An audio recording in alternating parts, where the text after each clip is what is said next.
The Nerd Academy podcast is released weekly at 12 p.m. Eastern Standard Time, available on our website at www.thenerdacademypodcast.com and wherever you listen to podcasts. You can find the Nerd Academy podcast on Facebook, Twitter, Instagram, and YouTube. You can also help support the show by going to patreon.com/The Nerd Academy podcast, where every donation allows us to bring you more exciting content every week.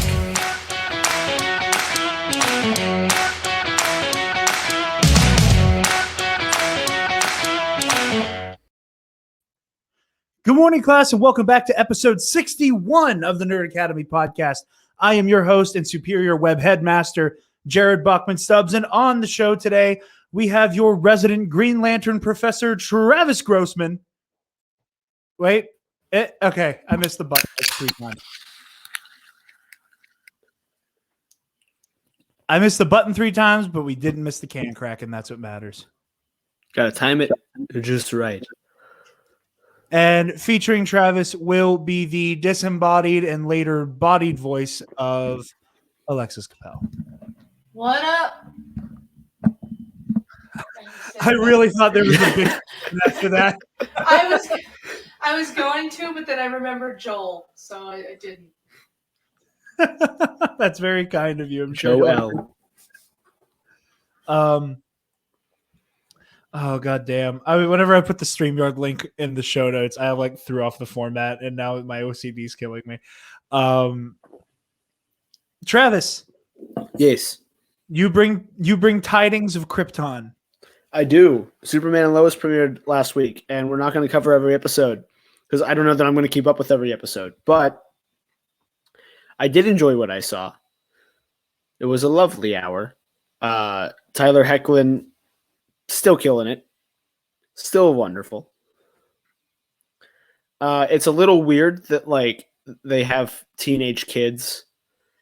I watched it too, and I really liked it. And usually I do not like CW like superhero shows, but it was just really odd seeing the kids' ages being similar, like close to the parents' ages. It just seemed like, maybe because what's his name, Superman? Hoechlin. Yeah, he has baby face going on, so maybe that's why.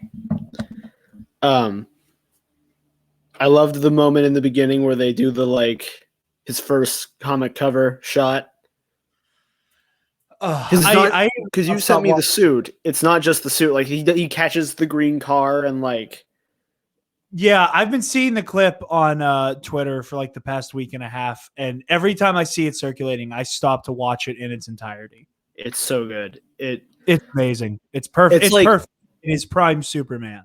Yeah, and it's like the perfect, like the thanks, my mom made it, and flies off like best shit. Some of the writing was a little CW, as it always is. I'm not a fan. So spoilers for the episode. It's episode 1. The episode ends with them moving back to Smallville. Ah, okay.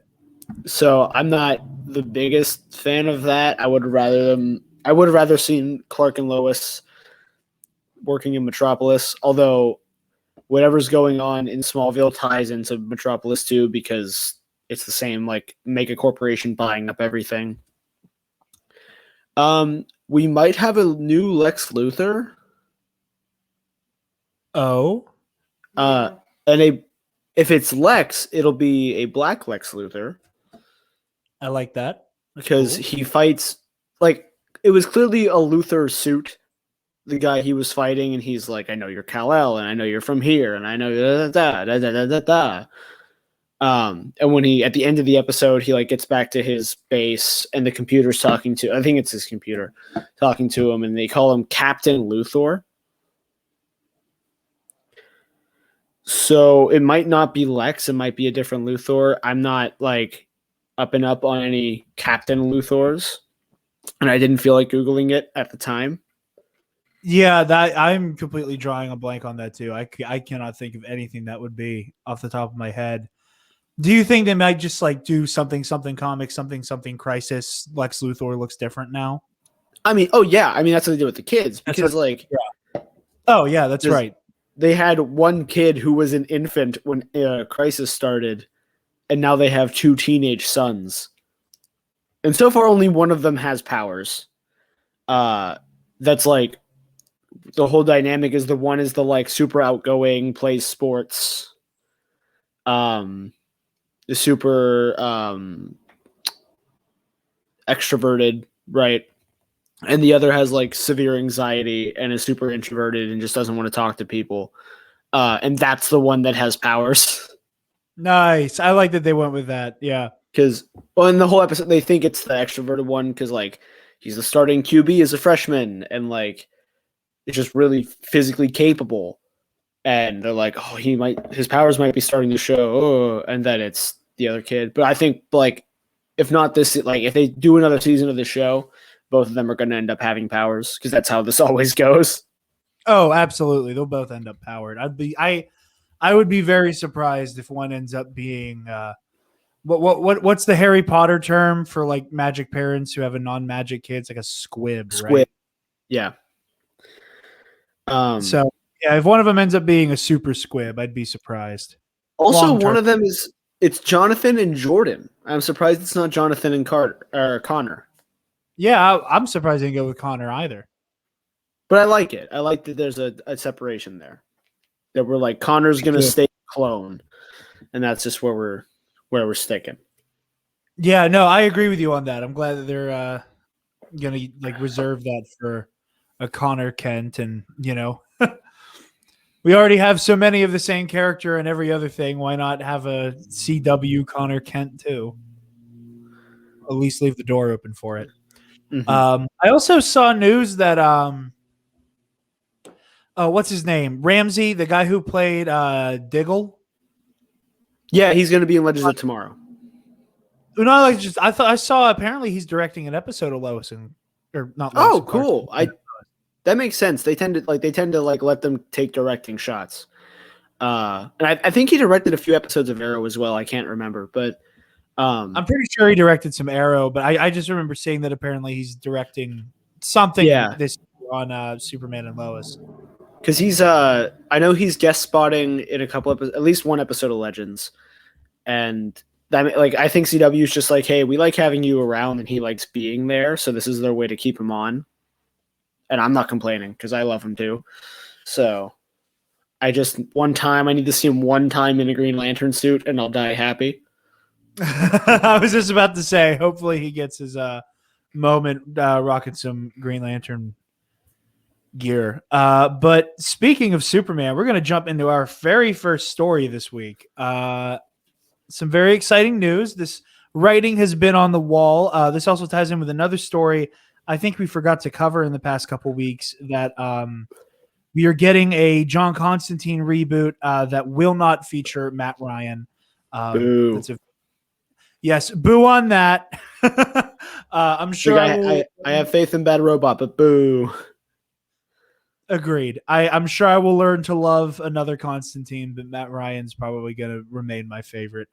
But I will keep my mind open to that. However, this is per Deadline, Anthony D'Alessandro. I believe Deadline are the people who originally broke the story.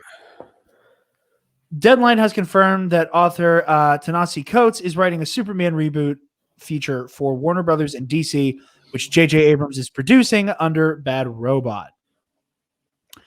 There are no plot and details aside from that. However, there are also rumors floating around that they also are eyeing up to have a black Superman and have a black man take up the S shield and cape, and specifically like the canon black Superman, and I cannot remember his name from I also forget what Earth he was from. I remembered on the day because everyone was talking about it. He's from House Zod. I want to say it's Val Zod, but yes, Val Zod. I knew he was. Yeah, okay. Val never sounds right. but I Yeah. know that he's that. I remember Earth. I remember the V and a name that has been used before, but yeah. Yeah, I think that would be fantastic. I think it'd be a really cool way to put Superman back on the big screen. I don't. I've seen the back and forth of like, is it going to be that? Is Henry Cavill going to come back? Or are we just going to get a new Clark? I think I'd rather see them go the Val Zod route and try something new. Not that I think Henry Cavill could do is still a great Superman and could be a very good Superman if not directed by Zack Snyder. So I wouldn't be opposed to that. What? I concur. But I think this is a cool direction, and we don't know who's direct. We have a writer and a producer, but not a director. So I'm curious what they're going to do with that. I'm not gonna if Abrams ends up directing, I'm not gonna keep my hopes up and just I'm gonna enjoy it, but I know I'm not gonna be like, this is the best thing ever made, right? Because that tends to be what happens with Abrams movies, covering existing IPs. Yeah, or at the very least, he will start very, very, very strong, and with any hope, hand it off to somebody else. Well, I mean, you look at Star Trek. That's the only Star Trek I've seen is the Abrams Star Trek movies, and I like them, but I also know that Star Trek fans don't really like them because they're kind of diet Star Trek. And there's elements of that in his Star Wars movies where it's Star Wars and it feels like Star Wars, but there's almost something missing from it. You know? I mean, anybody who listens tonight knows that I feel like the Nerd Academy podcast, crew in general, are not super rosy on the Rise of Skywalker. But generally, I think all of us really like The Force Awakens. I don't think and that's what I mean. I like it. I don't, but it's a great movie. It's not the best Star Wars movie by any means, but it's enjoyable. In the same way that the Star Trek movies aren't the best Star Trek movies, but they're enjoyable. And I think that's what we'll get. This won't be the end all be all Superman if it's Abrams directing. If it's not, and if they're doing the Val Zod route, I don't want him to direct either. I want them maybe to fish out a Ryan Coogler or something. I'm glad you brought up Ryan Coogler. No, I agree with you. I think if they do a one-off, if this is meant to be a one-time story about Val Zod, as much as I'd like to see a black director behind the camera, Regina King was nominated last night at the Golden Globes. We're not going to cover much of the Golden Globes at all because it was a hot mess. All you need to know, Chadwick won his award, and it was really hard to watch his wife give the speech. Regina King has proven herself as a great director. Ryan Coogler lends itself to what I think everybody's preferred casting for Val Zod is, myself included. Because he's talked about it before. Yeah. Right. If we can get Michael B. Jordan in a Superman suit. That's what we want. Before we talk about Michael B. Jordan and that prospect on the J.J. Abrams warpath, if it's a one-off, I could live with Abrams directing. Oh yeah, no, and that's where I'm okay, JJ gets to set it up and let other people take the reins from there, because that's kind of what's been proven to be the way to go. I don't even think he directed Star Trek Beyond, did he? He didn't, and honestly, I enjoyed it more than the other two. I enjoyed Beyond more than I enjoyed Into Darkness or the first one, and it's still good, right? And I think most of us here like The Last Jedi more than the most out of the sequels, right? But absolutely. Yeah, I don't have any problems with J.J. Abrams doing a Superman movie. I know I'll enjoy it and that it'll look gorgeous. I just also know that like it's not going to be any kind. And honestly, I don't necessarily want a deep Superman story right now. I just want like a feel good Superman movie. Yeah. like I don't want some bleak gray imagery. metropolis where he gets Christ imageried and then has to snap Zod's neck. I don't want that. Yeah, no, I think we've earned a fun Superman story, and I'm spitballing here. I think it would be interesting if Earth 2 kind of becomes the new DCEU. That like there's potential that this Val Zod might be the Superman that interacts with Robert Pattinson's Batman. That's what I would go that route. No, and you continue doing like the multiversal, like everybody's getting their own franchise that's like loosely connected if it's already connected, but not really if it's not. I'm cool with that. I'm just like just off the dome. If let the movie gods do their magic. If we're able to get Michael B. Jordan as Val Zod, just based off of what we've seen from Pattinson in that trailer, in promotional stuff, I would really, really love to see those two bounce off of each other. Nah, I can live with it. I mean, if they want to do that, that's fine. Take it slow. Oh, absolutely. Don't rush this again. Yeah. But yeah, I want it. I just looked up the suit again, and I forgot how much I love the white cape. And beautiful. It's such a beautiful outfit. Yeah. Exciting stuff. Very exciting stuff. Speaking of exciting stuff, we can finally stop calling the next Tom Holland Spider-Man movie Spider-Man 3, because which we'll still call it Spider-Man 3 anyway. So, well, I mean, now that we have its home title, I will probably just be referring to it as its sub, like we have with the other two. So last week, it was happened like a day or two after we recorded last week. We had Tom Holland, the gentleman who plays Ned Leeds, whose name escapes me. Jake something. Yeah, it's Jake. Yeah. Ned Leeds actor. I can never remember his last name. Jacob Batalon. Yeah, Batalon. So Jake, Tom, and Zendaya all posted different stills accompanied by different titles.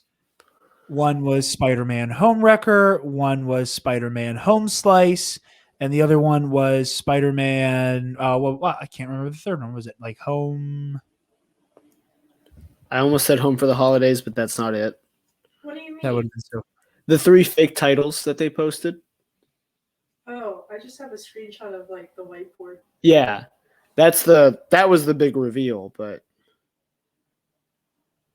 I'm trying to find Phone Home, Home Slice, and Home Wrecker were the 3 titles that were posted. And they basically gave everybody like 36 hours to argue over which one was real until we got a fun little video where, Lexi alluded to with the whiteboard where we see that the title is confirmed to be Spider-Man No Way Home. I like this title. I like the implications of it a lot. Off the top, it kind of invokes the fact that he is at this point on the run for Mysterio-related reasons. On top of that, that could also be alluding to the way that we need to get the other Spider-Man and their villains back to their home dimensions, universes, what have you.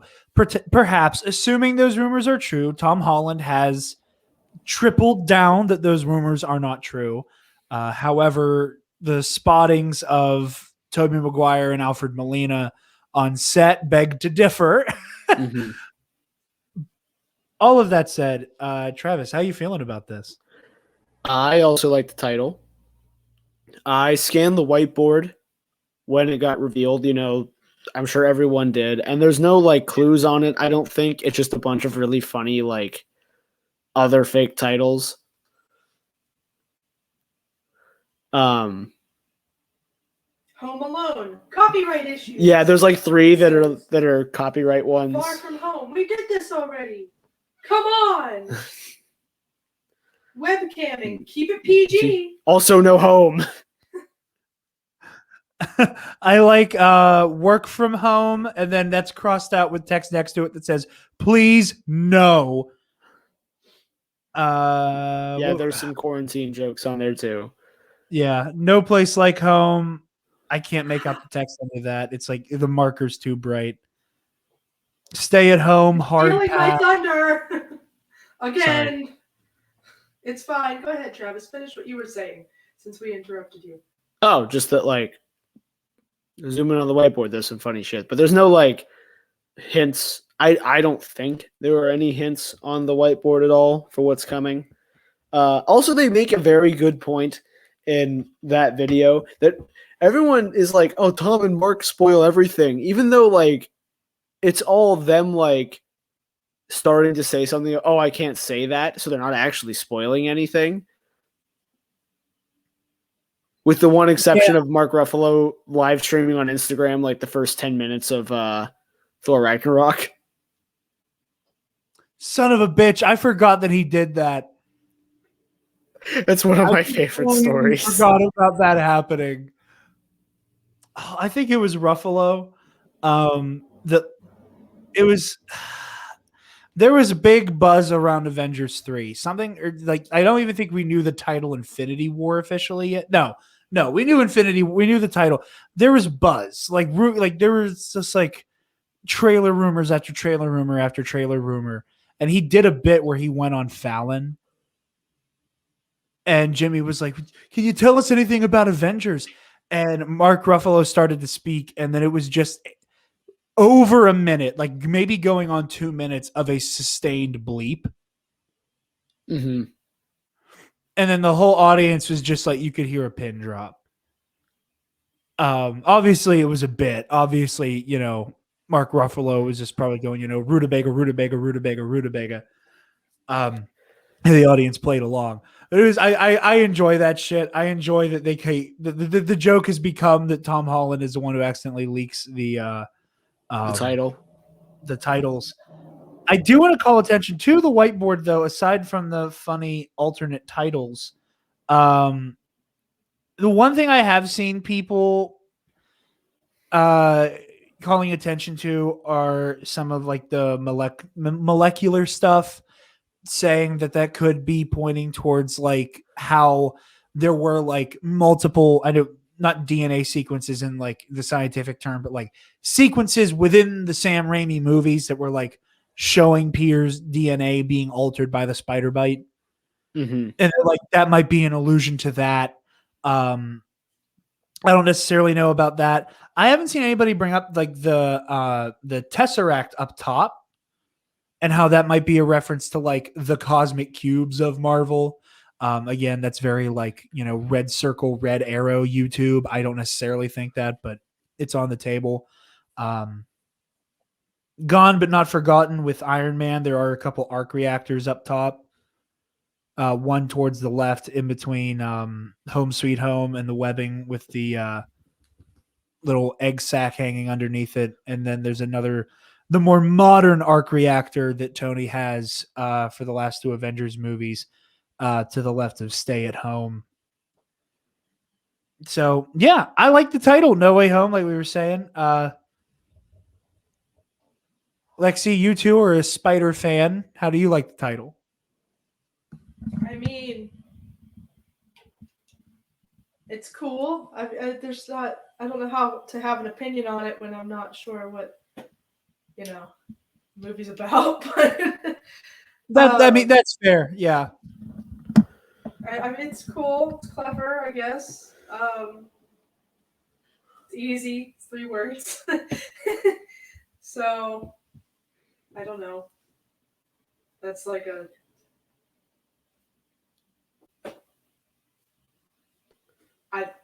It's a title. It's a title. I don't know what you... It is indeed a title. But it's a title. Yeah, no, that's fair. I will say with the stills they released, I already made a joke about like, red arrow, red circle YouTube. I will say one of those, the shadow that's being cast, I think it's on like Zendaya's jacket. It kind of looks like Benedict Cumberbatch's silhouette, and there is like a very big orange glow over them. And I will say I do think that might be them meeting with Strange.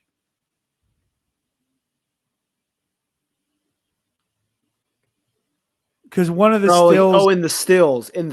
Yeah. I thought you meant in the promo video. I'm like, what the hell are you talking about? Oh, no.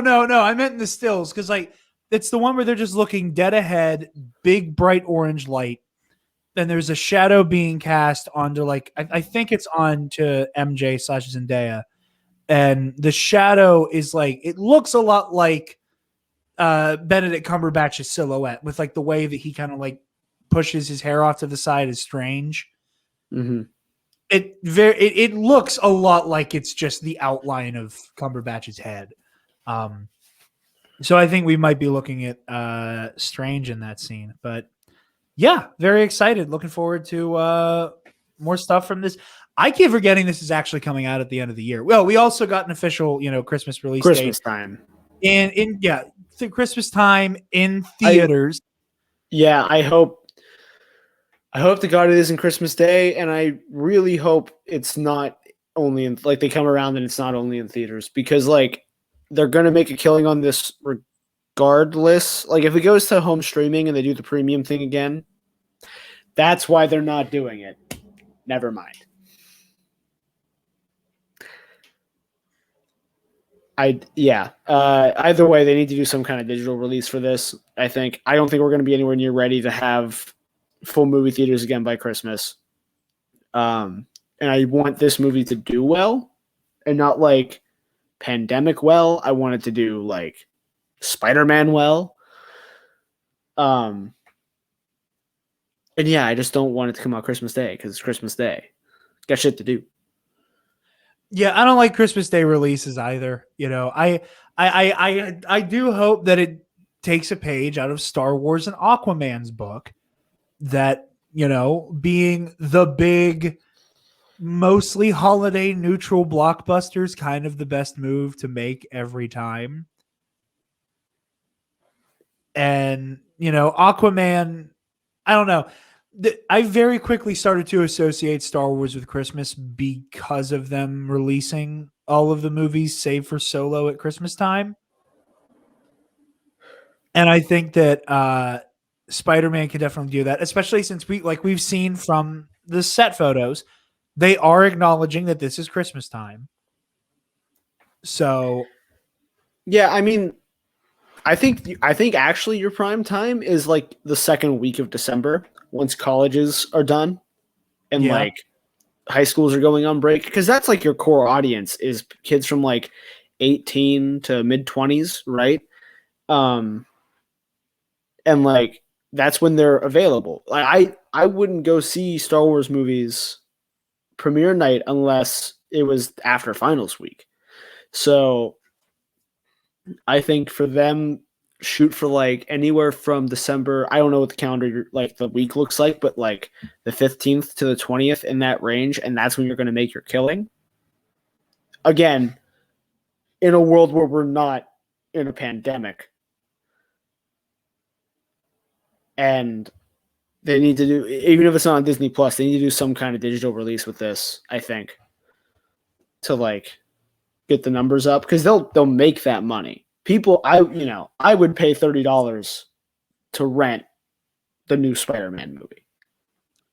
Same, multiple times. Like, yeah, and like in the same way that I'd spend that money to rent Black Widow, Kevin Feige. Put it on your streaming service, Kevin Feige. See, let us finally watch it. I think this is where Spider-Man becomes a little bit more complicated. I think that because it's still that shared horse shit with Sony.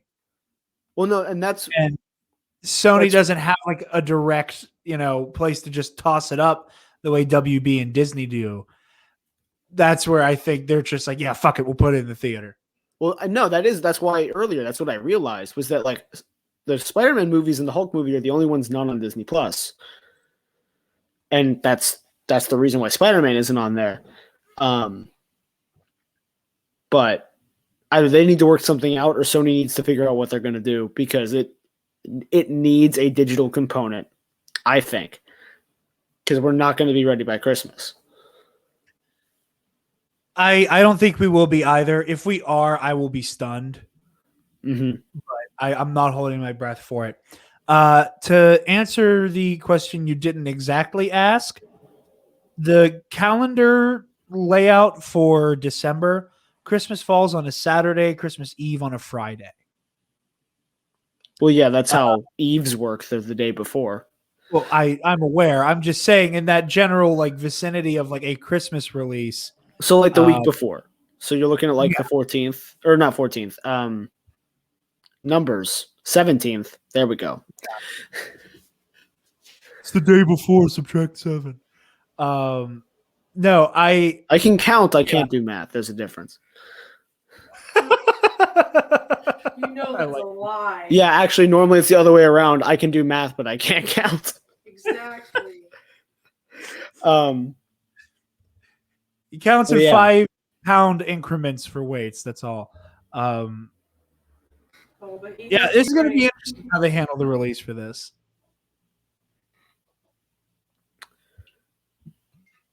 Moving along. Dad has big physics brain. Every day is brain day. Travis, I'm going to kick to you for our next story. You just want to hear me pronounce all these names, don't you? No, I know I know you outclassed me DC wise by a good margin, so I was like, I'd figure I'd give you the. Also, I'm actually really excited about this movie. I figured, yeah, I mean, I am too, but I figured you were more excited because you do like DC more than I do. And I like Jaime Reyes, and we're getting a Jaime Reyes movie. We're getting a Blue Beetle movie directed by, would it be Angel or Aniel? How's it spelled? Angel. Probably Angel. Angel Manuel Soto, who is the director of HBO Max's Charm City Kings. And it will be written by Gareth Dunnett Alcacer, I think. I hope I said those right. That looks right to me. Starring Jaime Reyes as the character, as the Blue Beetle. We don't have any casting for him yet. In terms of Blue Beetles, Jaime is my favorite. I love big agree. The mechanical suit, right? I love the look. I mained for the little bit of time I played Injustice 2, I mained Blue Beetle. It was one of my mains. And I'm really excited that this is happening. I think this is really cool. I think Blue Beetle's a character that when people see him, like they hear the name Blue Beetle, and they're like, I've either never heard of him or I don't care. And then when they see, especially Jaime Reyes as Blue Beetle, they're like, he looks so cool. I think he's marketable on Rule of Cool alone. Especially since his suit is the more mechanical one. Look at that. It's sexy as hell. He's the center. DC's feeling confident with him too. I think they made him the center of a Young Justice season with season 2. They put him in Injustice 2, and it's a big Latinx get for superhero movies. I agree. I think it's just a win all around. I agree. I agree with you completely, and I am very excited to see this. Just by skill set, equipment loadout, I think that we've proven that I don't want to like directly compare Blue Beetle to Iron Man because I feel like that's a very vapid comparison. When you yeah, it's not consider even close. It's not even close. But just the like technology based armor wearing like type of hero plays well with audiences. Yeah. I think people just like to see that ability set of, you know, you hop in a suit and you fly and you have cool ass lasers that make cool ass sounds. So I think on that level alone, And people it'll will be like interested in seeing that type of action again. if they can get down the CG to look like any of Tony's bleeding edge armors, right? That like because that's the the Blue Beetle armor is more of a living armor, right? Yeah. So just like the forming of the blades or the sonic cannons, whatever. I think if they can make that look really good, it'll be we'll get some good stuff. We'll get the good stuff. That was another reason why I brought up the Iron Man comparison. That like getting down that like nanotech look, I think would go a long way to like really, really, really making people fall in love with Jaime and his outfit. So yeah, cool. Blue Beetle stuff. Moving right along. Two little quickie stories. There's a new Snyder Cut teaser out. From what I understand, it's about the mother boxes. We've kind of, at least for me, we've reached a point where I'm going to bow out of marketing. You know, I'm not doing it for spoilers. I'm doing it for mental health. I'm doing it at this point because I don't want to see any more. I feel like we already knew too much, at least by my standards, going into the Snyder Cut. So at this point, I'm bowing out of marketing. We only have like 2-3 weeks to go. Jesus Christ, we only have 2 or 3 weeks left to go. 17 days. Oh, it's going to be a good time. Or at least something like that. But yeah, so that's out there. I'm not watching it. So now that you're aware, go check it out. And another quickie thing, season 3 of The Boys is officially shooting. We saw a lot of posts about 2 weeks ago that everybody was making their way back out to start. And I think that was okay, we're going to all go start quarantining to start. And it seems like they're done quarantining because now we're seeing set photos. It looks like season 3 is going to continue the through line of the marketing of the Dawn of the Seven movie. Excellent. I think the first thing I saw was Anthony Starr had re-dyed his hair blonde. Because I forget that he's a brunette whenever he's not Homelander. So I always get confused. I'm like, who is this guy on my Instagram feed? I'll click on it and then I'll see the other pictures of friggin' Homelander and remember. But he's a blondie again. Looks like Carl Urban's back out there ready to rock and roll. So yeah, season 3 of The Boys is on the way and they are officially shooting. With that, our last bit of news here for the week in the gaming realm.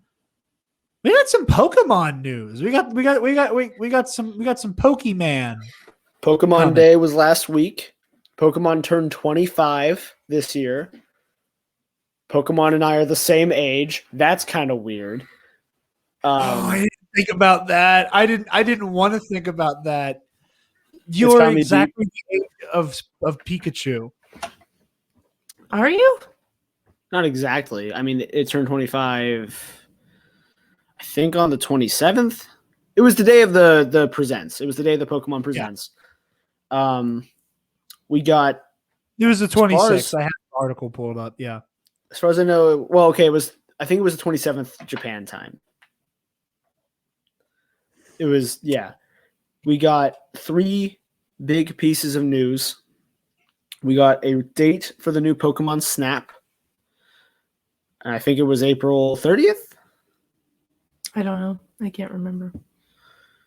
I'll look in a second. Pokemon. What is Pokemon? I'm not familiar. What is Snap? It's so. You look like you wanted to answer. No, go ahead. You just literally take pictures of Pokemon because you're a photographer. And they had it for the N64. Yes. Was the original. And they remade it for the Wii or the Wii U. and now we're getting like a brand new version for the Switch. Mhm. That is a really neat concept. It's cute. I think it's lame, but it's cute. It's definitely not my cup of tea, but I know a lot of people loved it, and they've been wanting a new one for a long time. And like every Nintendo console, handheld or not, lends itself to like a game like that, and now they're finally doing it. You just take really cute pictures of Pokemon. You try to snap pictures of the rare ones. I know it was really hard to get pictures of Mew in the original. Yeah. My friend Haley is very excited about this game because she played it originally on the Nintendo 64. Oh wow, that's cool as shit. So she's excited. I was right. April 30th. April 30th. I also I have to talk about this every time we talk about Pokemon, but I didn't get to play any of the games as a kid. I think because the games were too expensive, and we weren't like exactly poor, but I always preferred having my stuffed animals and stuff like that compared to video games. I didn't play video games very often, but I had consoles, just didn't use them. And I think that's why I'm not like into Snap, because I'm like, well, I never got to play the other ones anyway, so like this one sounds lame. You know what I mean? Like, comparatively, I would prefer the actual Pokemon games. And then maybe if I would have played those, then I'd be like, oh yeah, Snap. But I don't care about Snap. I want the other ones. Yeah, I've never been too interested in the supplemental games. Like, I know everyone loves Mystery Dungeon. It ain't my thing. That's the only one I got. I asked my mother one year for Christmas, or my parents, but my mom handles gifts because she listens. But I was like, I want a Pokemon game, and I think did it come out around the time that Diamond and Pearl came out? Yeah, exactly. So I got my DS in like first grade, right? And I would have been in first or second, maybe. We would have. Yeah, because I remember Diamond and Pearl came out when I was in fourth grade, and I didn't want it. And then I saw it because I was like, I don't care. It looks dumb. It was the only one I wanted.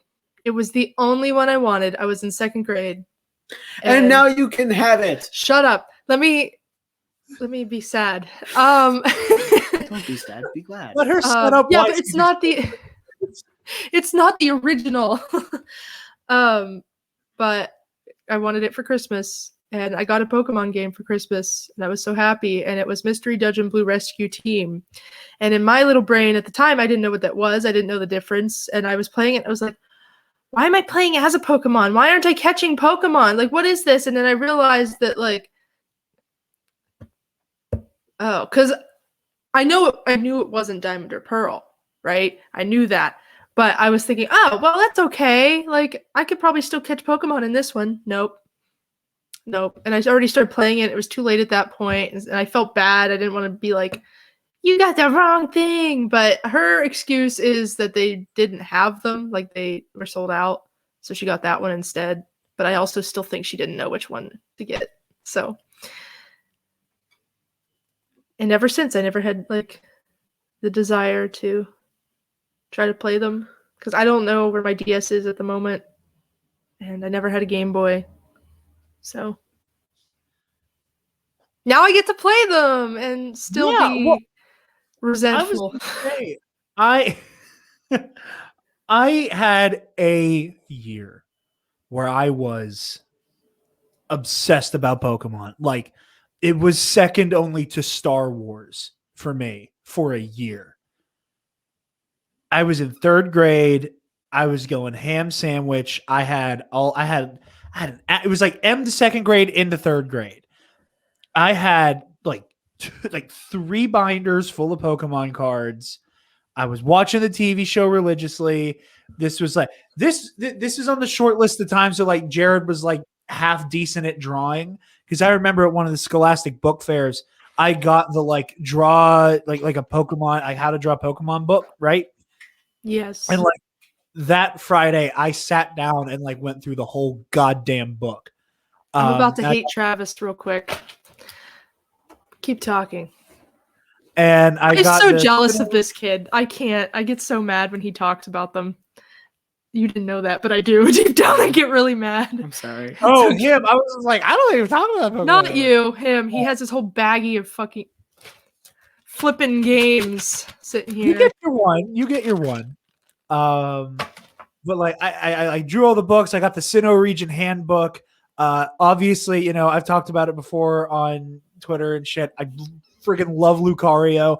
At the same time that I got into Pokemon, like that year where I was like really into Pokemon was the same year I started playing Super Smash Brothers Brawl with my little brother on the Wii. And I cannot put into words how ape shit I went when I found out Lucario was a playable character. Yeah. Like at that point in my life, that summer, I had watched the movie that Lucario is in like once a week, at least.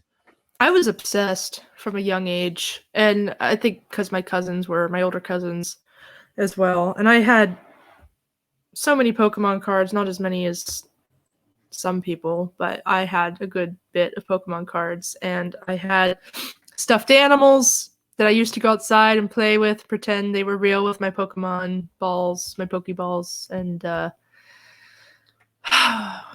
I had the books. I had so many like field guide type things and like picture books that I would take my journal to school, and during recess I'd draw them and color them, and I still have them somewhere. They were really good. I was really good at drawing Pokemon. You're still really good at drawing Pokemon. Yeah, I'll show you guys my Snom that I'm working on. I got like a tiny little canvas that I drew a Snom on, and I think it looks really cute. It's really good. Thank you. I love that. That's so precious. And then recently, what was it? Last year, I was given Emerald. Mm-hmm. Somebody gave me Emerald, and I didn't finish it, but I did start it, and it was really cute, and I liked it. And I think Emerald's my favorite. I think it's Emerald. Yeah, it's Emerald. I always get, because there's two green cartridges. There's what? Leaf green and Emerald. It's Emerald. Yeah. So I kind of got into Pokemon, not on that, because I love the cartoon, right? Oh, yes. I watched that religiously every Saturday. Because like it was Yu-Gi-Oh! And Pokemon back to back. I was the happiest kid. Well, alive. I didn't understand Yu-Gi-Oh! So I turned it off after. Oh, yeah. Because they don't follow the rules in the show. I had the cards and I made up the rules when I played too. Oh my god, I was not playing regular. I used to try to pretend. Pokemon was worse. I used to try to pretend like I could play Pokemon like with the cards, because I tried to just regurgitate from the show into gameplay, and it was just wrong. They just fight the Pokemon. Exactly. So Fire Red and Leaf Green came out, and I was also, I think, in first grade. And this kid on my bus who I talked to, because I didn't have a Game Boy Advance, so I couldn't get it. And I was like, well, maybe one day. Like, I was never one to pester my parents for a thing, but I'd be like, I want this thing, and like I will wait to get it until like we are able to do it. And this kid on my bus was just like, hey, I have this like old Game Boy Advance I don't use. Do you want it? You exploded. Dude. And like the R and L buttons were ripped out. It's still in this house somewhere. Like it's a Game Boy Advance and the R and L buttons are torn out of it. How'd you even play it? You don't need the R and L buttons to play. Oh my god! And you could for games that did need it, I could put a pencil in the thing, because the actual like switch was still there. So as long as I could get something in to hit the button. That is awesome. Precursor to you using like needle nose pliers to start Rickety Rick. And I don't know, like this is the only time this has ever happened in my entire life. I came home that day and was like, Mom, Dad, look, my friend on the bus gave me a Game Boy Advance. And I was like, and so like now whenever, for whatever, I can get the new Pokemon game, right? And like, yeah. And we went to Walmart that night and I got it. It's the only time in my life that's ever happened. I'm still convinced that I was kind of dreaming. And I got Pokemon Fire Red, and I loved it very much. And I still don't. I was spoiled. I was spoiled as a child. And I still don't understand why those specific things I didn't get. You know what I mean? Like, I guess because, again, stuffed animals might be a little bit cheaper than the second one. How much were those games? Like $60 at the time? 40. $40? I think 40? because they were. That's not even that bad. That's not even that bad. Like, it's expensive, but it's not that bad as they are now. Come on, Capels. Come on. I would every time a new game would come out, I would get when I couldn't buy them myself. I would get one as they came out, usually as like an early or late birthday present, and then my grandma would get me the other one. Fuck you. Third. I'm done. Sorry, Joel. I'm so glad it's this one. I'm so glad. Me too, because this was the only one I wanted. And now they're playable because the original versions are barely playable. I wanted Pearl so bad. Because here's my thing. I got super into it. I had that Wii game, Pokemon Battle Evolution. Yeah. It's which just basically Pokemon Stadium. Yeah, which now that I have a Switch, I really want to try out. But like, so look, story time. Right before the pandemic hit last year, I was really, really strongly considering getting a Switch.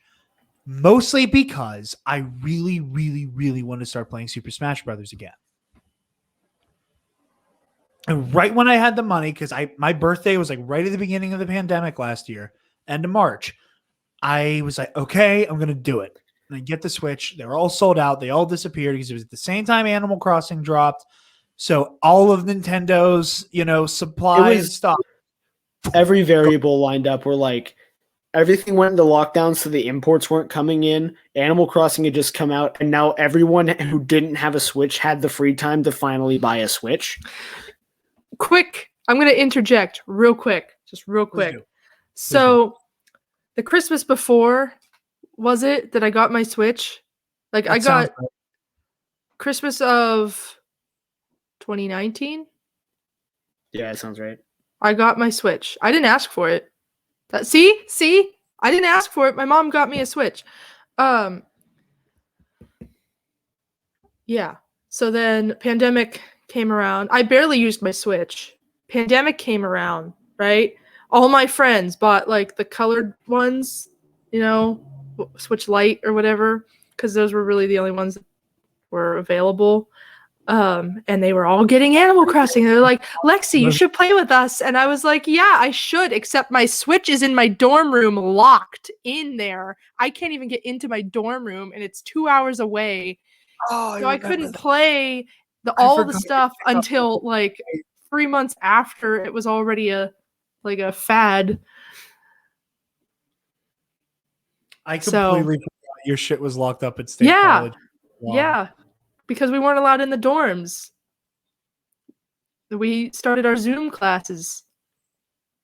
And my Switch was in my dorm. And I couldn't play what everybody was playing until after everybody was done playing it.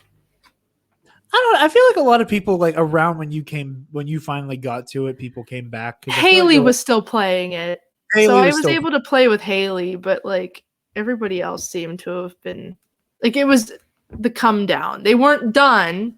I didn't come back and have my Switch and they were done. But it was just like, you could tell people are getting bored with it. Yeah. Yes. I have to tinkle. You guys continue. I'll be right back. All right. Sounds good. Like I was saying, I was so frustrated because I just wanted a Switch. I just want to play freaking Super Smash Brothers. And I had this weird, like, romanticized idea in my head that like I really wanted to play like Mario, right? Like I had this like weird hankering, again, like right around the time, right before I had no way of being able to do it, was like, I want to play this shit out of Mario Brothers for some reason. Couldn't. Tail end of 2020, my dad, I don't know where the hell he found it. It is this weird, like, emulator that you plug in the TV that has like over 200 like old school Nintendo titles on it. Is it like a NES Classic? Like, is it like the ones made by Nintendo? I don't think it's officially licensed by Nintendo. Does it look like a Nintendo console? I haven't even seen this thing. It's been plugged in behind the TV like since my dad got it. Okay, so then it might just be like a Raspberry Pi or something. Yeah, I mean It might be that. I have an emulator on this laptop to play Pokemon too. So like, but he got that, and it had like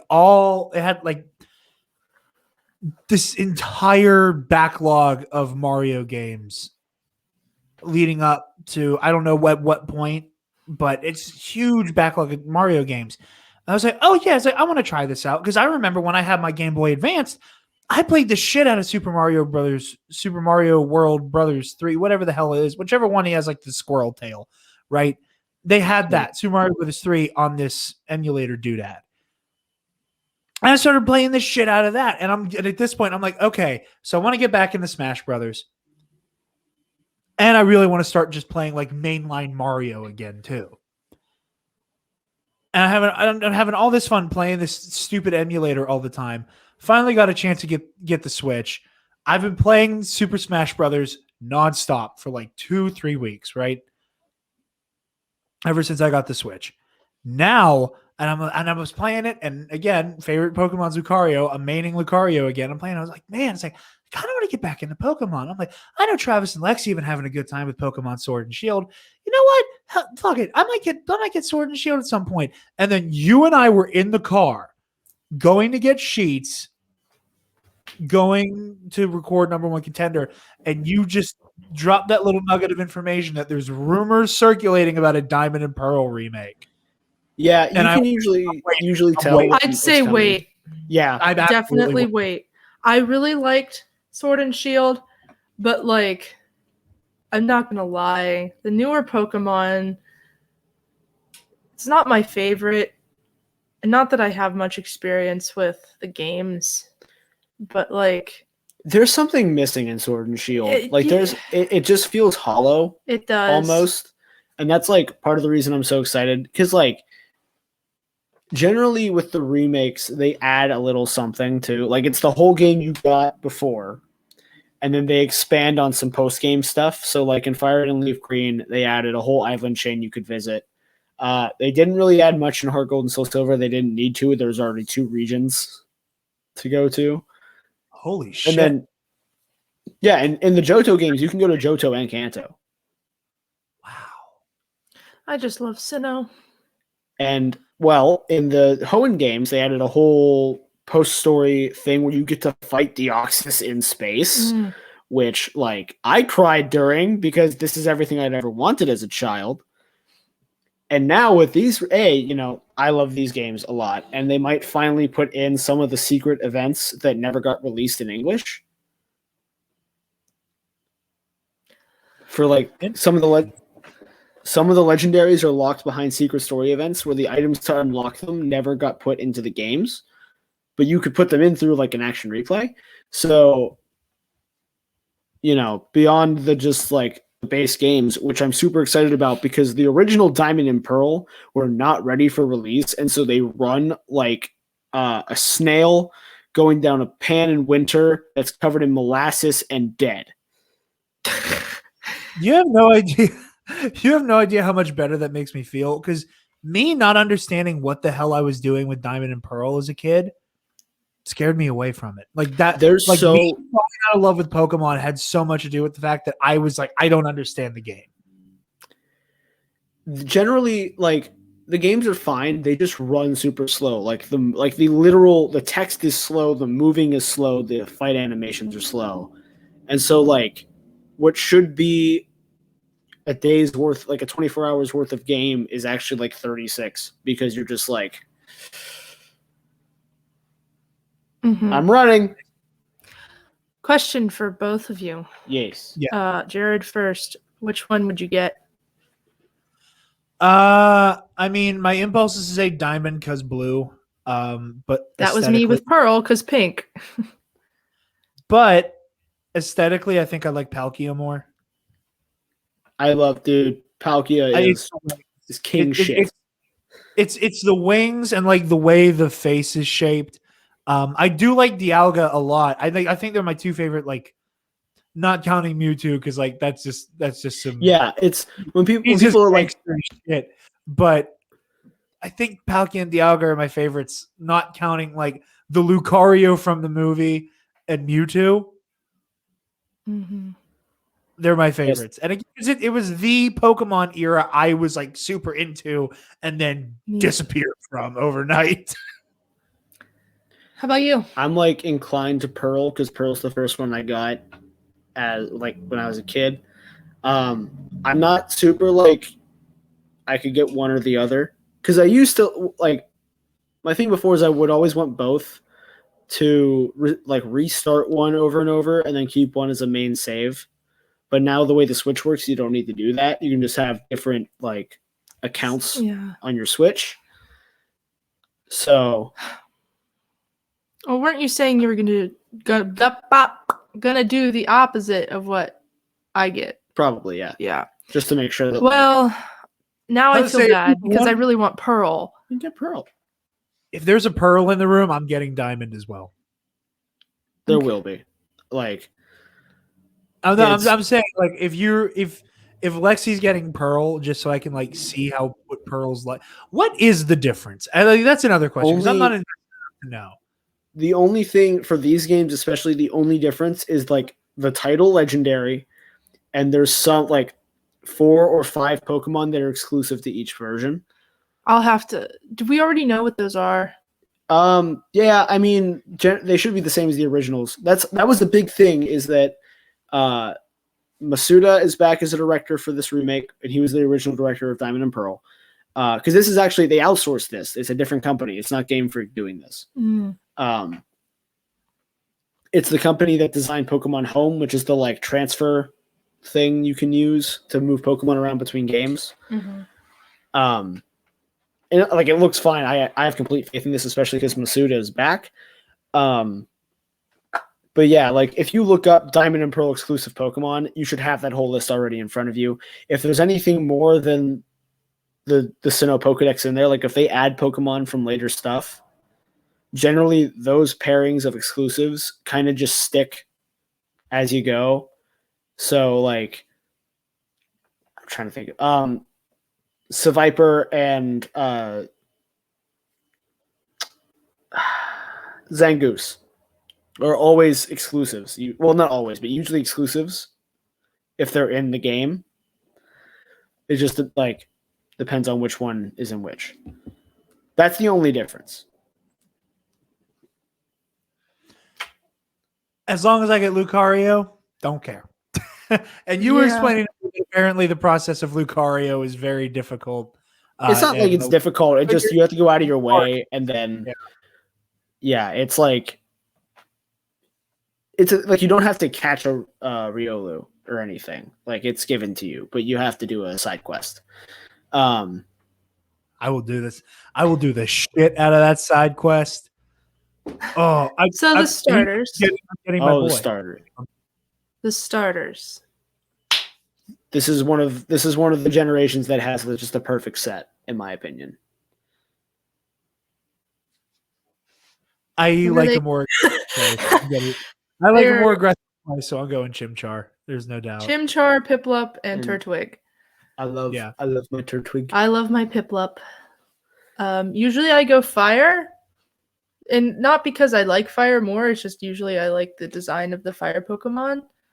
I usually do too. This is the first game where, like, looking at them initially, I was like, I want Turtwig. I want the grass one. Yeah. And it's the only one I've ever done it for, actually. And I just really like Piplup. It's cute.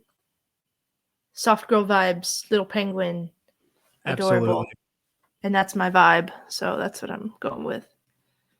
I feel like a monkey that breathes fire is also my vibe. Like just as much as like soft girl penguin, like tiny little flame ape. Mm-hmm. Like, I can't wait. They also announced another game that's going to take place in the Sinnoh region. This is a whole different discussion. Pokemon Legends. I know it's Arceus, I'm saying Arceus. I've said Arceus my whole life, and I refuse to change. This is an opinion I'm allowed to have. Okay. Pokemon Legends Arceus. I just thought it was Arceus. I had no idea that it was Arceus. Arceus, yeah. The C is like a hard C. I had the same revelation with whenever the High Republic stuff started with Light of the Jedi. They officially Here's his in the moment to audio, redeem. they finally confirmed the pronunciation that the name is Yariel Poof and not Jarl Poof, and Oppo Rancisis and not that it's pronounced Oppo Rancisis and not Oppo. No, I am saying Yarl and Oppo for the rest of my life, and y'all can all kiss my ass. It's Yarl and Oppo. Fuck you. So Valid. you say you pronounce the shit out of that however you want because it took. I'll probably forget how to pronounce it, and then I'll ask him, "How do you pronounce it?" And he'll say Arceus, and I'll be like, "Okay." It's Arceus. It looks like Pokemon Breath of the Wild. Yeah. It's the game that a lot of people wanted Sword and Shield to, it looks like Sword and Shield to be. I am incredibly interested in the idea of it like just having one town and nothing else. Yeah. Like that really intrigues me. I like centering a story around because Arceus is one of the secret events in Diamond and Pearl. Because he's the big Sinnoh, like he's God. He's Pokemon God. And he lives above the top of Mount Coronet in Sinnoh. And so like, do you just get to say hi to God?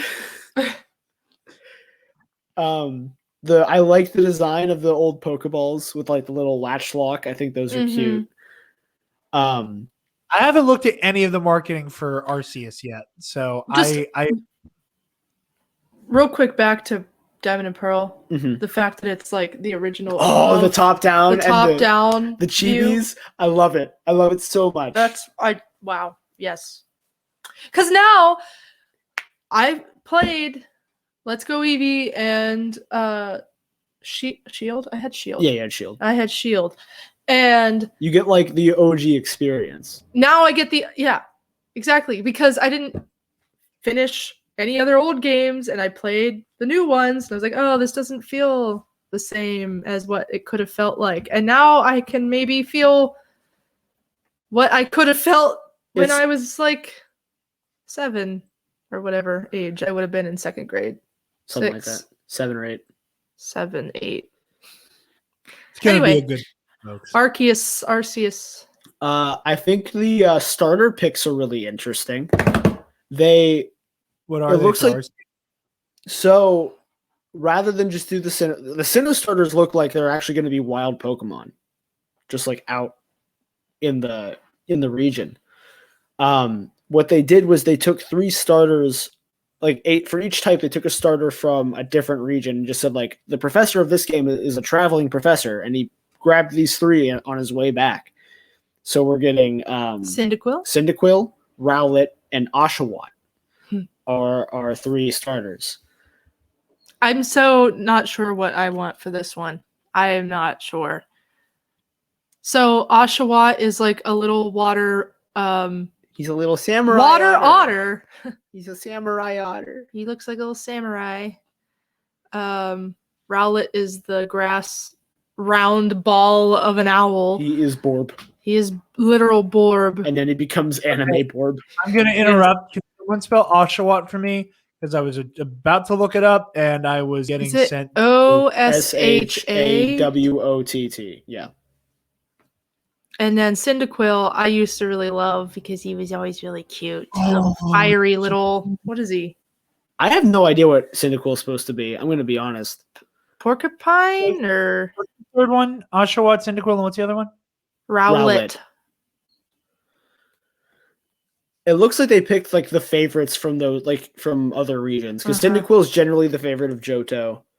Rowlet's the like king shit of I don't remember. Alola, and Oshawott is like the only good one from Unova.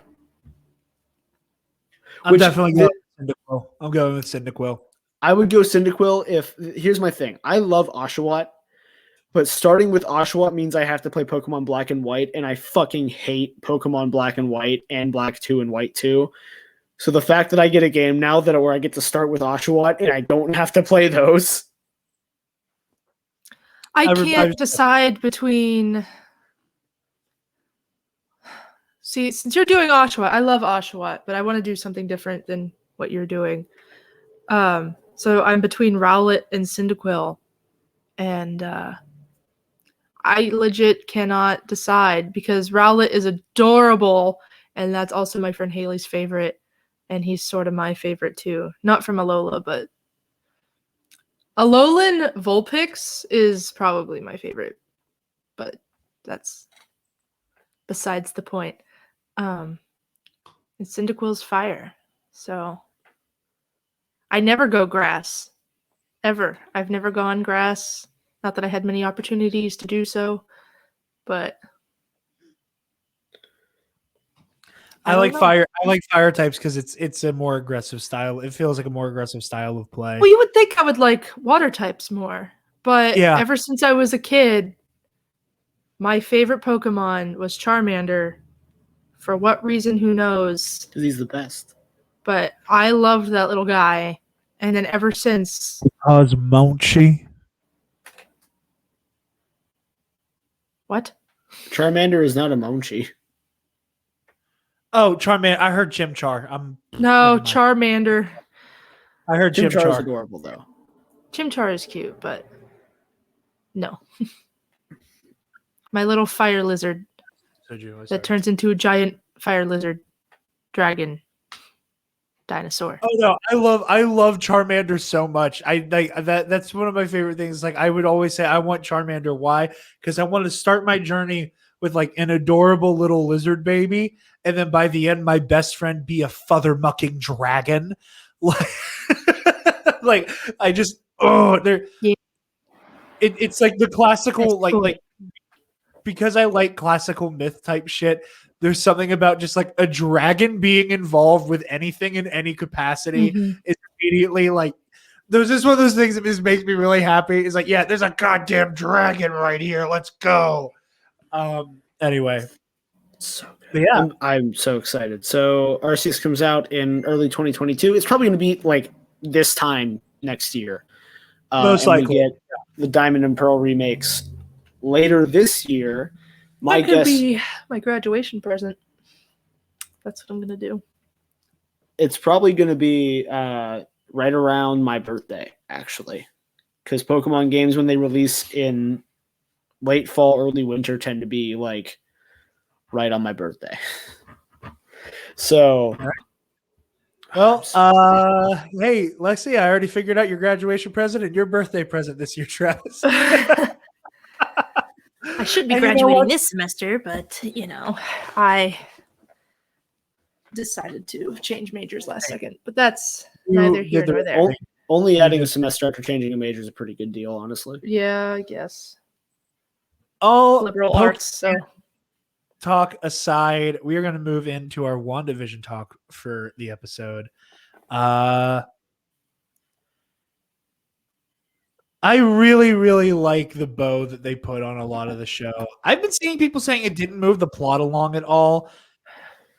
That really frustrates me. Like, it may not have been like a lateral move forward, but we have retroactively come to understand the entirety of what we've seen. I think it's the opposite. It was a lateral move because laterals doesn't mean forward. Well, no, I meant like not like a strict progression. I meant more It's not. like Yeah, right. Yeah. yeah. Of like you're reading. That's what I meant. That it's not. We're not literally going like plot point A to plot point B. Like we're getting the actual. Like this is why this is happening. I liked that. The problem is when like you get these episodes for like 4 episodes in a row and then plot happens. That's when it's a bad thing. When it's like 1 episode, they're usually pretty solid. And now we get the finale next week, whatever that's going to be. Yeah, I thought this episode was fantastic. Depressing as shit, but fantastic. Oh yeah. Scarlet Witch is my character now. No ifs, ands, or buts. I used to be really like unsure which Marvel character was my favorite. Usually I just go with Spider-Man because I really do love Spider-Man, but my favorite female Marvel character I think is Scarlet Witch. I'm sticking She's to phenomenal. It's because of the trauma.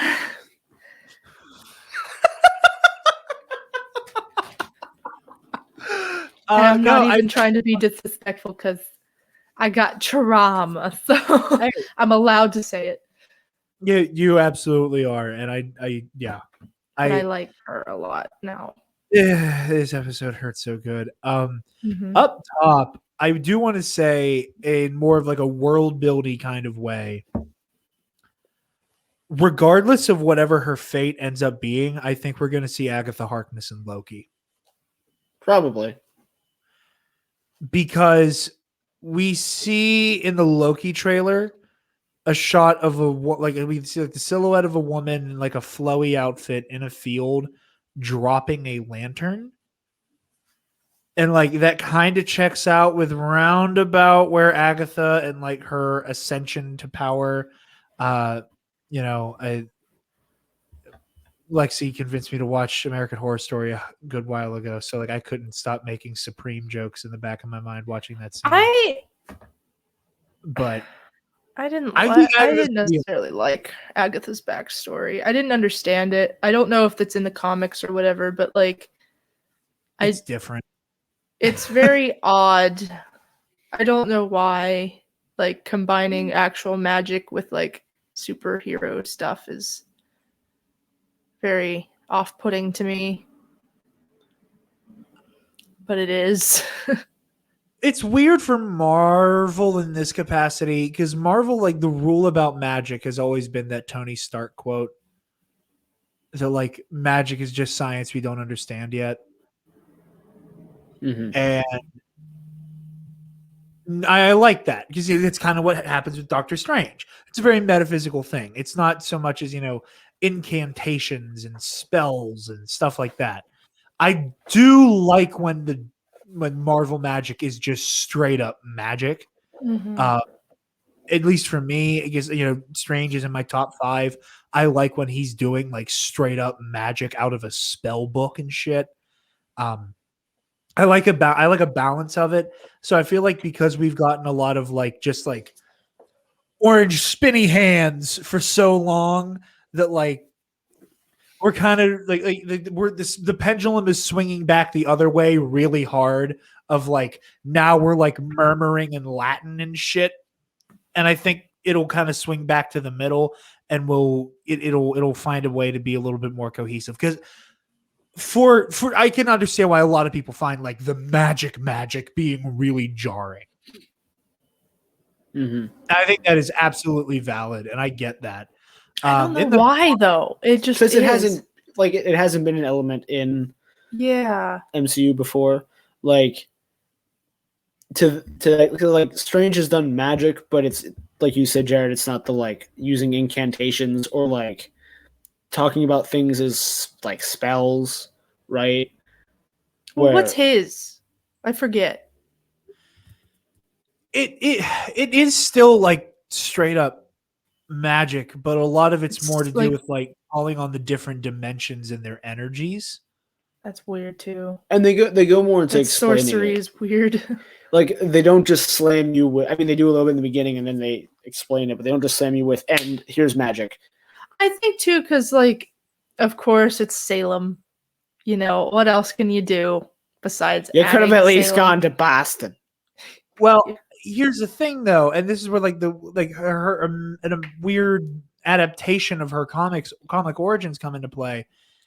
Is that I think I have this right? That it's who knows? I might quasar this too.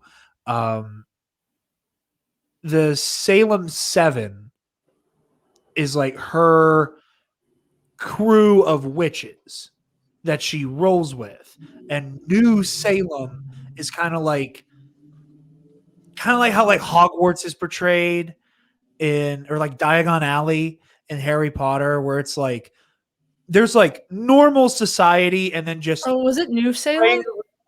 No, I think it was just Salem.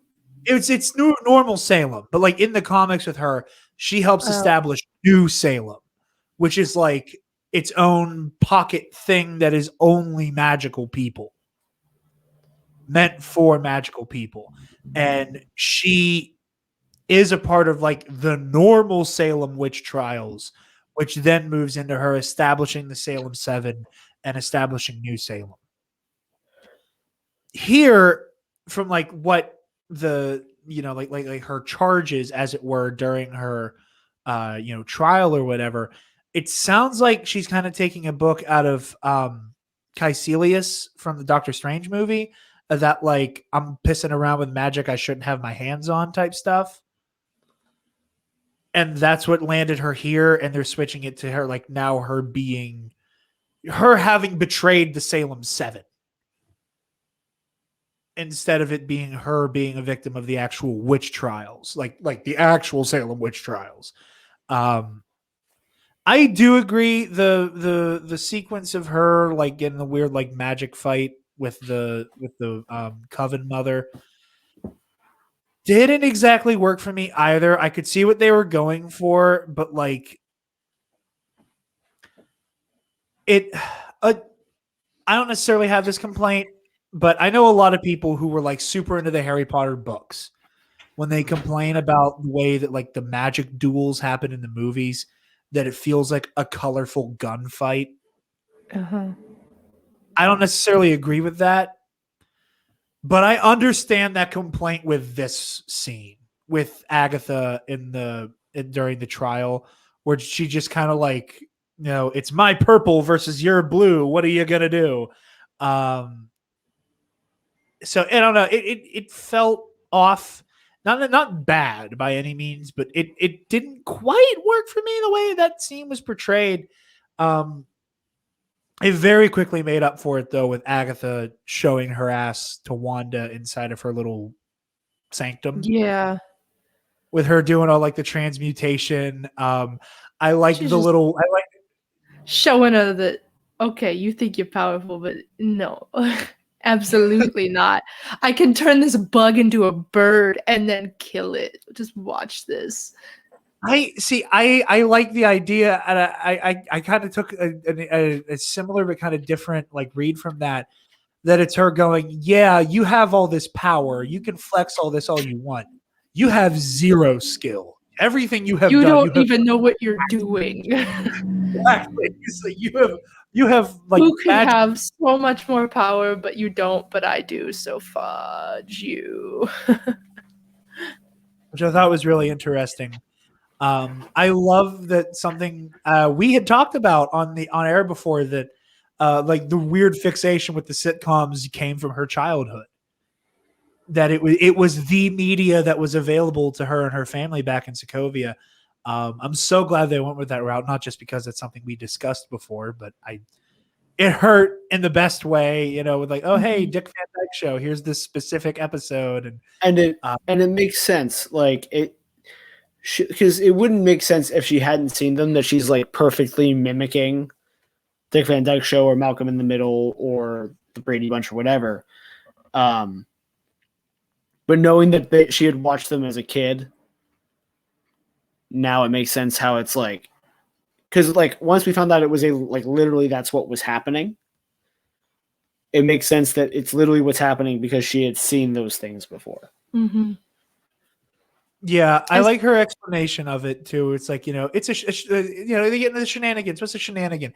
It's an issue, but it's not bad, scary, but it's still bad. It gets a little scary, but it's silly. And like, that's like her love language is like being involved in a hijink almost, oh, my heart. What were you about to say, Alexis? I cut you off. No, I don't. I saw this tweet of like the different faces of Wanda, and from when she was a kid, she always scrunched her nose up.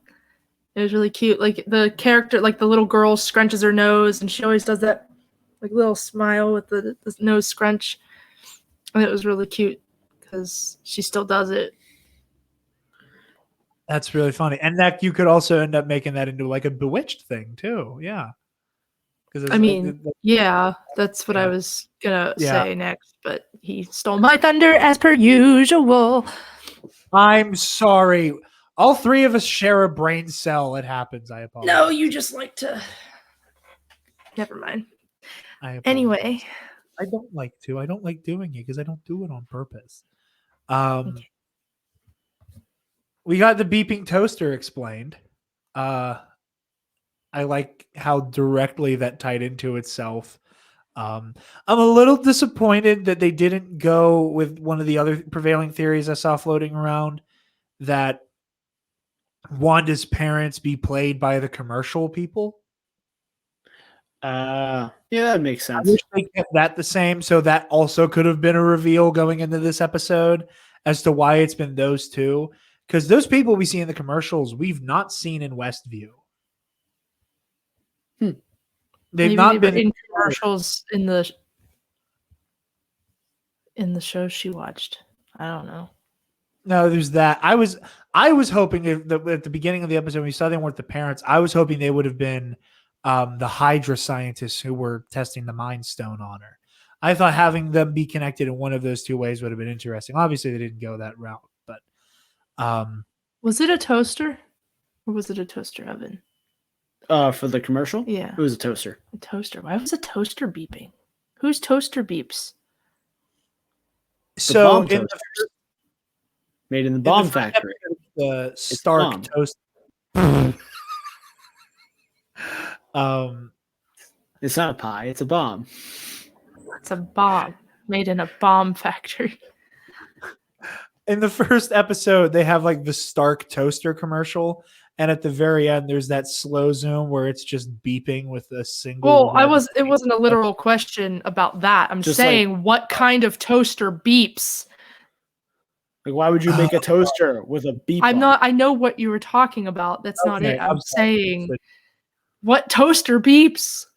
A bomb toaster. Okay, that's fine. It's a bomb. All right, thank you. Nobody answered my question. At home, I'm answering. Tell me what toasters beep and if they beeped in the olden times. But in the comments, they ding, but they don't beep. Do they ding? Yeah. Mine doesn't ding. I've never had a toaster that dinged. I think only the ones with like the dial timer. That could make sense. Ding. Yeah. Those are like old school ones. Whenever the Mind Stone gives Wanda a power amp, and I also like the fact that she just kind of had like latent power, which leaves mutants on the table. Absolutely leaves the concept of an X gene on the table. Whether or not they explore that, who knows? But it's on the table now that she always had her powers, but the Mind Stone just kind of like cranked it up to 11. I really, really hope by the end of the show, like by the end of this week's episode, she is in the full Scarlet Witch outfit. Like we see like the figure, like the silhouette appearing to her with the crown and everything. I can't remember. Mitch gave like the technical term for it when he was on a couple weeks ago. As a specific name for whatever that thing on her head is. It's not a crown, but whatever the hell it is. Yeah, the headpiece. I hope she is head to toe in the whole thing by the end of the show. Like either it be through her just like magicking it onto her or whatever. I want to see her in that getup at the very end, especially now that we have solidified the name Scarlet Witch. You're the Scarlet Witch. I really enjoyed this episode. I do want to, I don't know where Alexis went, but I do want to pitch to you guys because she mentioned to me, you guys thinking White Vision might have some Ultron connections. I saw it and just went, oh, this is how Ultron's in the show. Like, I don't know why my knee jerk is to go there. That like when they boot him back up, somehow like Ultron's reserves is what's going to boot up in Vision's body. And now we have that fight going on as well. Only because, let me double check something really quick. Because we haven't seen Ultron at all in the show. No. The closest we've come is like the passing mentioning reference to him to Yeah. real Pietro dying in Sokovia. And I don't want to, like, you know, everyone else on the Google cast list is in the show as somebody, except for James Spader. And he's on the list as Ultron. I hope that's right. I want it to be. And he's only listed as voice. So they could still have it be Paul Bettany's Vision body with Ultron's voice. I think it would be like That gave me chills thinking about it. I'm not even kidding. Just like seeing like Paul Bettany's, you know, demeanor with, you know, James Spader. Ugh. so yeah. I want that to be true. And I think if they were to take that idea that like Ultron is the prevailing force inside of like this resurrected Vision. And because in the comics, the white there's this really disgustingly depressing moment with White Vision where he's brought back after being killed. But like Wonder Man in the comics, who kind of takes the place of like the Banner and Tony role of here's a person whose consciousness you also are connected to. Like in the comics, it was Wonder Man instead of it being Iron Man and Hulk, where they brought him back, but Wonder Man didn't want to do it. He was like, I don't want you to plug a robot into me again. I didn't want to do it the first time, and I'm not doing it a second time. Whenever that happens, they are effectively able to bring Vision back, and he has his memories. And I think that Wanda could find a way to give Vision his memories back to like flush Ultron out. But we still get the moment where he doesn't have the humanity anymore, though. Like he's not. Mm-hmm. He has all the memories, none of the humanity. And there's a scene where like Wanda runs up to him, hugs him, and Billy and Tommy are right there with her. And he goes, hey, I know that you loved your husband/father and your husband/father loved you. I'm not capable of that. I don't feel anything for any of you. And just walks away.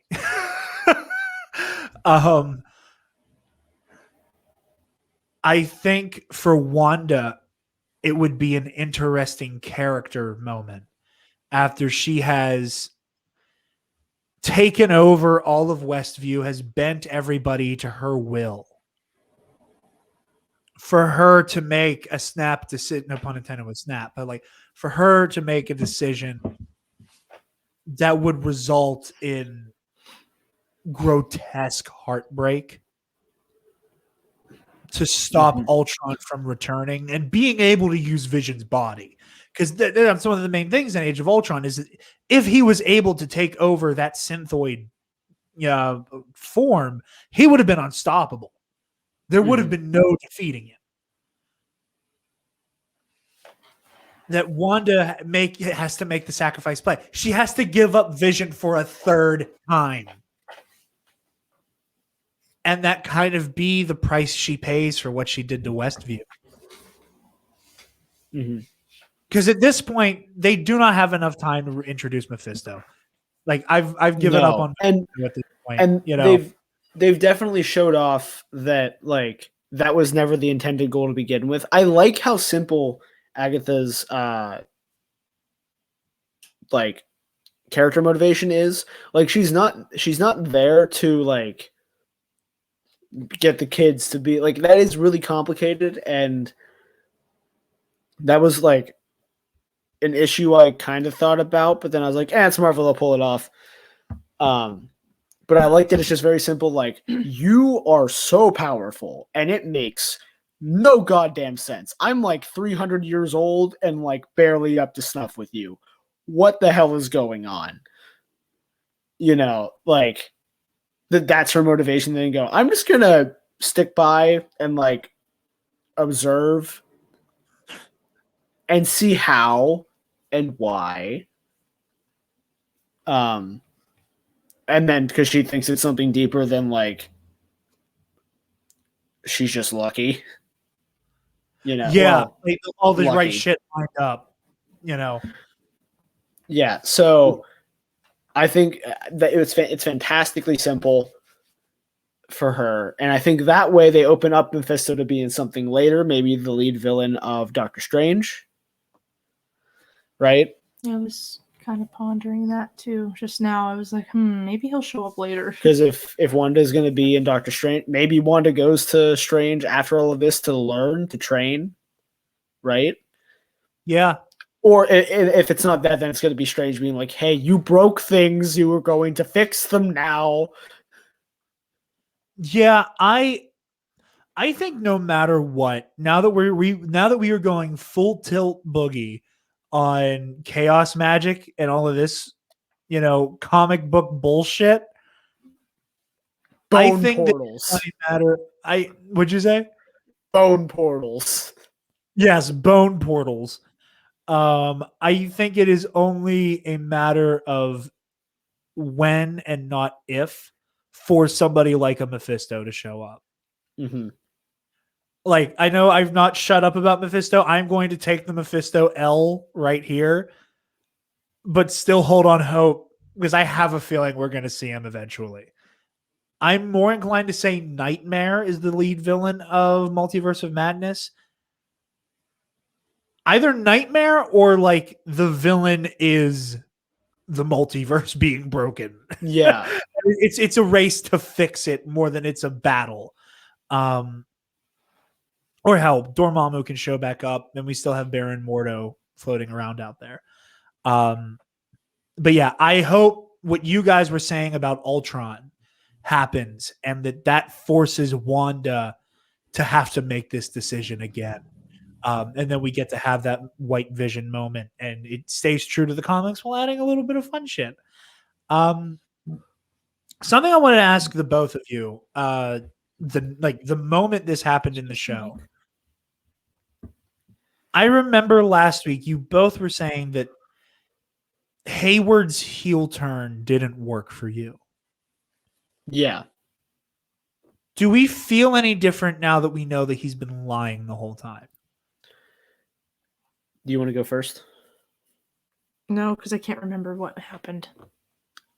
I still am not the biggest fan of it. It's like, it's fine. I think it's one of those things where it sticks out because it's not up to snuff with the rest of the show. And like, when the rest of the show is an A+, and this element of it is a B-, it sticks out as like, that isn't working. Okay. You know? And like, it was clear to tell, like, the video he showed of Wanda going in was clearly cut in ways to show, like, I figured that was the case. I didn't think it was that bad. But So you're saying he lied about the way that she went in there? yeah. Is that the lie that you're talking about? Well, because he claimed Wanda stole the remains. Yeah, I know. So, and I also like the way that they frame the way the footage shits out, because, you know, there's the plausible deniability of like, she turned her shit on and it put all the cameras on the fritz. Oh no. And that might even be true. Like, he may not even be doctoring the footage. It just might be it might just be convenient Yeah. to show the footage because it's really incriminating and it might be legit. It's just not the story he's telling is not conducive to what actually happened. Mm-hmm. Yeah. But sorry. There's nothing wrong with it. Like, it's fine. But I don't get what the question is here. So what? So last week I mentioned and you agreed that like Hayward suddenly going, I have this problem with what's her name? Monica. Like, it doesn't make sense for him to suddenly become the bad guy outside of the Hex as quickly as he did with so little motivation. And that, like, we got his motivation this episode with, like, he's been trying to put Vision back together. Yeah. And it still doesn't bring it up to me. Like, it doesn't, like, it isn't on the same level as the rest of the show. And I kind of figured that that's where I would be at. Like, once we figured out what he was doing, it would make sense. But I feel like they could have done it better. I don't know how because I'm not a writer, but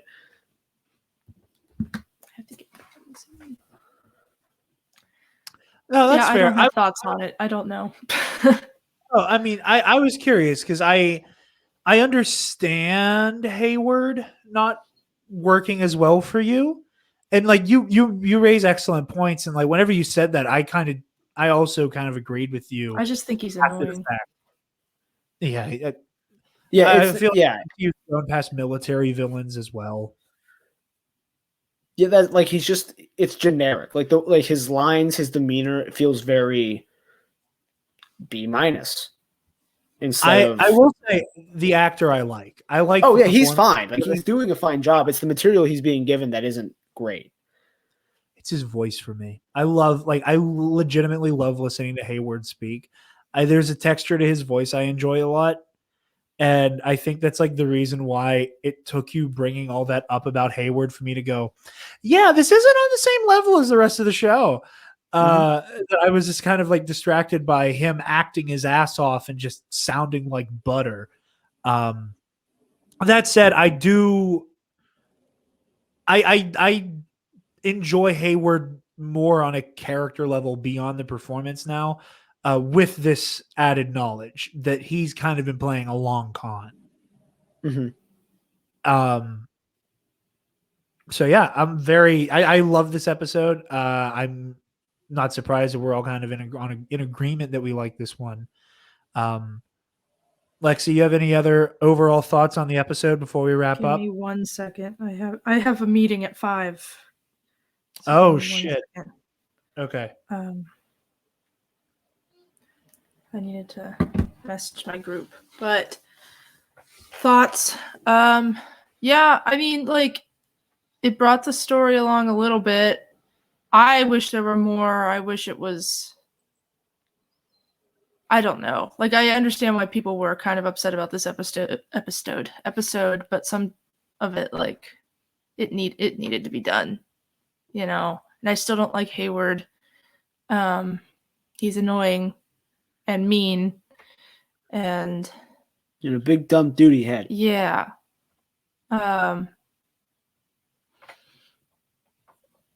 It was an episode. It was good. I don't know.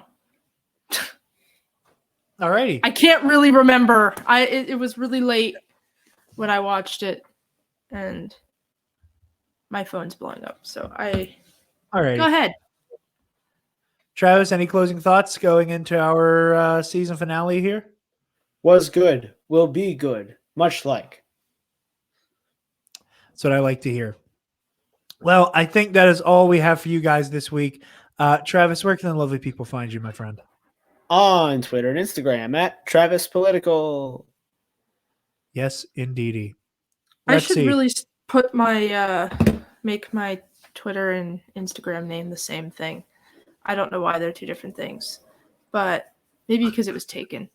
I think it was taken. Mine were two different things, and the only reason I changed it is because he tagged me once in a post meant for both, and it tagged some random schmuck on Twitter.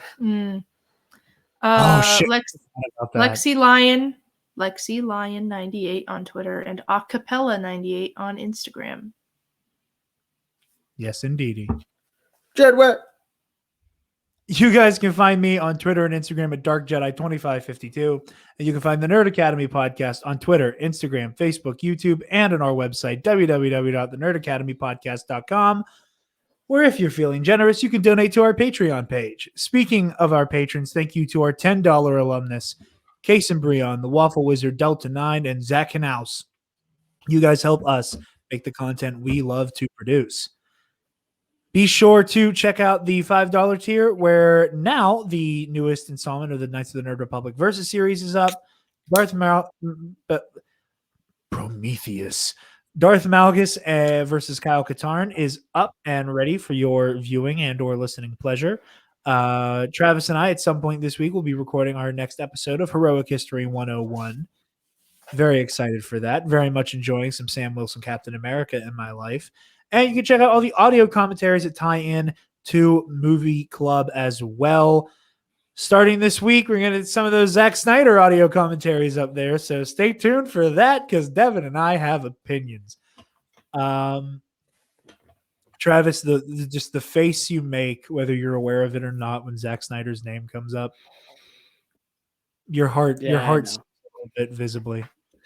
And if you'd like to support the Nerd Academy podcast even further, you can check out our TeePublic, which is linked on the store on the on the website, where you can get all manner of Nerd Academy goodies, such as this lovely pillow and other things that you can see by going on the website, or if you look around the room and spot something like that. With that, thank you so very much for listening, and class dismissed.